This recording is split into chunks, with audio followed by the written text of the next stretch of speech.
So to start off, let's talk about what an enzyme is. An enzyme is a catalyst, a catalytic protein, and it speeds up reactions and lowers the activation energy of reactions. And we'll talk more about this later on in the video, but first let's start off talking about how an enzyme is created.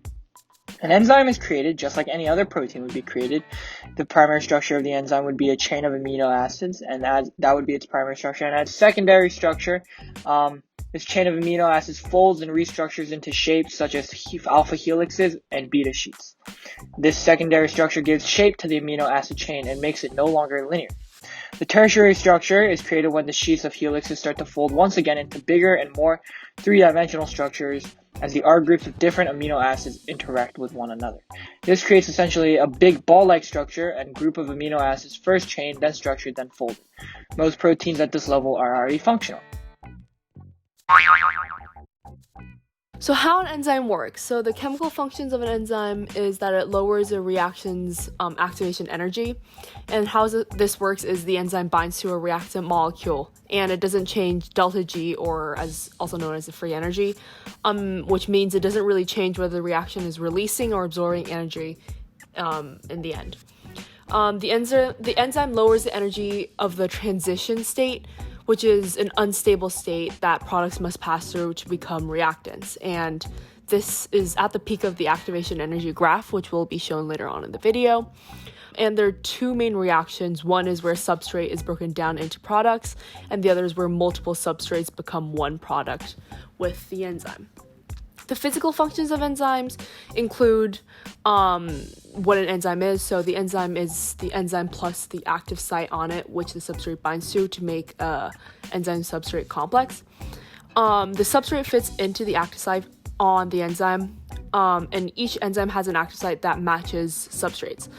There's a common misconception that there's the lock and key model where a substrate fits perfectly into an active site, but some enzymes are more specific to their substrates, while others can also work with a wide range of molecules.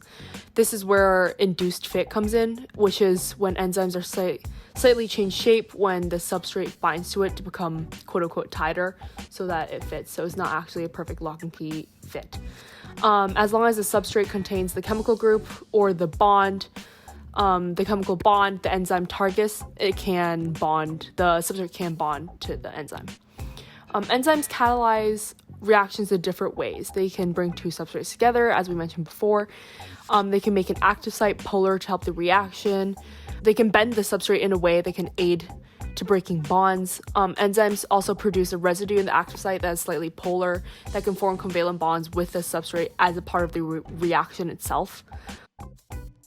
As you can see here on the graph, a reaction must reach a certain energy level for the reaction to occur. And so by lowering the activation energy of this reaction, we can see that the less free energy is needed for the reaction to occur, and this speeds up the reaction. An enzyme does this when the substrate binds to the active site and lowers the activation energy of the reaction. Next, let's talk about the competitive and non-competitive inhibitors. The competitive and non-competitive inhibitors help regulate the reaction. The competitive inhibitor does this by blocking the active site of the enzyme so that the substrate cannot reach this part of the enzyme, the active site, which is needed for the catalyzation to occur. The non-competitive inhibitor also regulates and slows down the reactions, but this does this in a different way. The non-competitive inhibitor, instead of binding to the active site, binds to a different part of the enzyme, but at the end of the day, both of these inhibitors regulate and often slow down the reaction. So cofactors. Cofactors can also be called coenzymes. They can be ions or organic molecules, and many enzymes themselves actually require cofactors to work properly, while for others, cofactors really just help with enzyme function.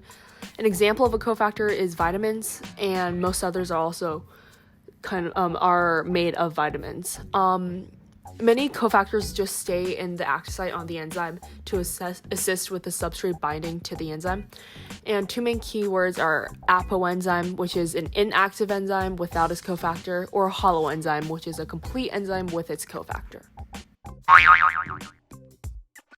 So environmental effects on enzymes for temperature, when it's within range, higher temperatures means there's more kinetic energy, there's more movement, and therefore there's a higher reaction rate because there are more collisions between substrates and enzymes. Lower temperature within its range means there's not enough kinetic energy, which means not enough collisions between substrates and enzymes happen, so there is a lower reaction rate. Now, when the temperature is outside of the optimal temperature range of a specific enzyme, too high of temperatures means that chemical bonds in the active site are actually affected, and they are no longer able to bind to the substrates that they fit before. In this circumstance, the enzyme is denatured and can no longer work, and in most circumstances, denatured enzymes cannot revert back to their original shape. The change of pH in the environment of an enzyme changes also the amino acids because it ionizes the amino acids in the enzyme, which changes the shape and the molecule itself. So for acidic amino acids and basic amino acids that compose enzymes, the side chain of acidic amino acids are carboxyl groups, and the side chain of basic amino acids are amine-containing groups. So the ionization changes the structure of this protein, which then ultimately changes the shape of the enzyme, which then ultimately changes its function. pH affects not only the enzyme, but sometimes also affects the shape of the substrate as well. So not only does the enzyme change shape and is not able to recognize its substrate, but the substrate also changes shape and cannot recognize the enzyme. So neither of them can bond. Amino acid residue is in active sites when there's reactions. It's either basic or acidic. So the change in pH also affects this residue in the active site, which also makes it harder for substrates to bind